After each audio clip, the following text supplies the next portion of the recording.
The producer of Transformers Rescue Bots and one of the EPs of Transformers Prime, and I am here with Steve Blum. Hi, I'm Steve Blum. I play Starscream on Transformers Prime, and I play Heatwave on Rescue Bots. May we have the first question, please? You know we're going to mess this up. Absolutely. It's kind of a given. And please keep in mind the camera adds 10 pounds. Let's put that out there at the top. So apparently we're waiting for our first question. Or we're just doing this wrong. You guys want to give a little bit of that. That sounded good. Shows messaging. I'm sure to cover, we will read from the message points that have been prepared for us.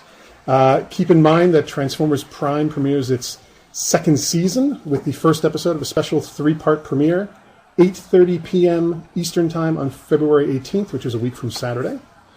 And Transformers Rescue Bots will have its premiere in its new time slot Saturday, February 18th at noon Eastern Time, 9 a.m. Pacific Time.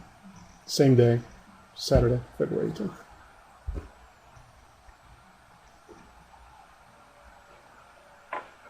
They're still trying to figure out how to get us some questions. So one of the reasons Steve is here is because he's one of the few people who are actually involved with both Transformers Prime and Transformers Rescue Bots. I'm a lucky little naughty con. Talk a little bit about some of the differences between those two shows. Well, from my perspective, it's very different. Obviously, playing Starscream, I am one of the naughty cons, as coined by Frank Welker. And so I get to be a very bad boy most of the time. Moving over to Rescue Bots as an Autobot and as sort of a unwitting leader of this Autobot team on Earth, it's a whole completely different perspective for me, and a lot of my work tends to be with bad guys, villains, that sort of thing. So to actually play a clean-cut hero type character for me was a bit of an adjustment, but at least he's got a deep voice, so that works. Is it hard to remember sometimes that you're the hero in Rescue Bots? No, it really isn't. I mean, I'm pretty invested in that universe, and being part of the other characters around me, it just makes it so easy for me to stay on the right side. So I think we have our first question. We do. All right, so it's a question for you. Yes, first question says, will Starscream spend any of the second season as a member of the Autobots?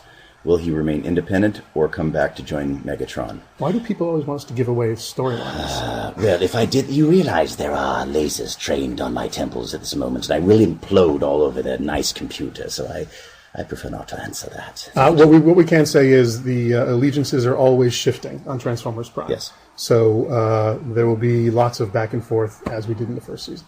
And Starscream is slave to no one. Thank you for the question. Is there another one? Here we go. Next question says you played Barricade in War for Cybertron. Any chance we'll see the character in Prime? I have no idea. Yeah, what do you think? I think it's unlikely for now, but you never know where we're going to go. And I'll have to audition for it, so it's not like they're going to give it to me. Would you be able to do that? Would you be able to tie up a conversation with yourself if necessary? Sure. Starscream Yes. Barricade? Do you want to try it right now? No. Okay. But yes. All right. The answer is yes. I do that all the time. Not a problem at all. As long as the voice is different enough. What's the voice you've had to push yourself, your natural? Because we talked about this, that Heatwave for you is actually pretty close to your normal speaking voice. Very close. Starscream, obviously, you have to put more into. What's the furthest you've had to push your voice? Character come to mind? Well, early in my career, I worked on Digimon, and a lot of those characters are way up in here. Or Yaki Doodle for Harvey Birdman years ago was The typical Yaki Doodle kind of thing, which is not in my normal wheelhouse. And do you find that too much of it will actually strain your throat for a day or two? Or? Actually, screaming with the deep voice characters is what hurts more than anything else. The high pitched characters are easier to do. How about the 60 or 70 takes for Dwayne Capizzi on a Starscream line? I love every moment of that. I live to serve him, so that's no problem. Here's one for you. How does Transformers Rescue Bots compare to Marvel superheroes in terms of story, style, message? I'm going to be quite honest with you. I think I am only mildly familiar with the Marvel superhero stuff. Superhero Squad is what I assume you're talking about. My understanding of it is that we are definitely living in the same world as far as trying to create a softer, safer adventure show versus a battle or a good versus evil show all the time. And I know that Superhero Squad's actually airing on Hub right now. So it seems like it's a nice companion for Transformers Rescue Bots, but I actually don't know that much about the show specifically. I'm very happy about it. I get to be all over that one, too. Yeah, you actually know that show better than I do. What do you think? It's a whole different kind of thing. It's a whole different animal. I think it's sort of a silly, almost chibi version of the Marvel Universe, and we get to play and do things that we were never allowed to do before in some of the heavier Marvel original type series. So for that, it's just such a departure, and I think that Rescue Bots is really a natural transition to attract a new audience to the Transformers universe.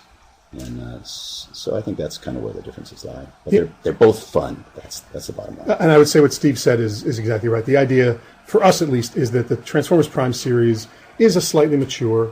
It's a 6, 7, 8, 9-year-old and beyond. Mm-hmm. And there wasn't really a Transformers out there, because it's not the movies, obviously, or the video games, that was meant for a younger audience. Mm-hmm. It could bring a younger audience into Transformers where a parent could feel very comfortable putting their 4, 5, 6-year-old in front of the television. So that's really the idea behind Rescue Bots, is to let in these kids who have older siblings, who play with the toys and who wish they could be part of that universe, to actually give them something that can get them into the universe. I'm getting a lot of letters from parents who are sitting down with their kids watching Rescue Bots for the first time. They're so excited to be able to share that with them, because it was a little bit too hard taking them to the movies for the young ones, that sort of thing. Spoke with Lacey Chabert recently, and she mentioned the entire cast records together. How did you arrange that, and what does it add? Quite honestly, that's we call it radio play style, where we put all the actors in the room together once a week for about a 4-hour session, and that is the way I've done every single animated series I've ever worked on. I just think you get a lot more natural acting, you get a lot more reaction, you get better ad-libs, and I think in addition, the cast kind of looks forward to spending that time together every week. It's playtime. It's family time for us, and we've actually become a family as a result of that. So, yeah, it works. It definitely helps with the chemistry, I think. It does make it a little harder with schedules. We have to be a little more aware of the fact that a lot of our people are doing lots of other things simultaneously, so we have to try to find that one time a week when we can have most everybody. Mm-hmm. Every once in a while, we do have to pick up somebody. They're off doing a movie. They've got a special TV thing, whatever. But in general, because I think the cast looks forward to actually those 4 hours together, people try to make it work within their schedule. Absolutely. And as I've said before, unlike when you're on a live action series and you're sitting around waiting, or you have to have your makeup and hair perfect, or you're carrying a series on your back, when you come in to do animation, it's pretty casual. You can be in your sweatpants and a t-shirt. You're part of a true ensemble. Everybody's working together. And I think for a lot of actors, that actually is a little bit of a respite from what they do the rest of the time. The best part of it for me. I don't like wearing pants to work. Or to video chats, by the way, which is weird because we're very close to each other right now. You could have shaved. Let's see.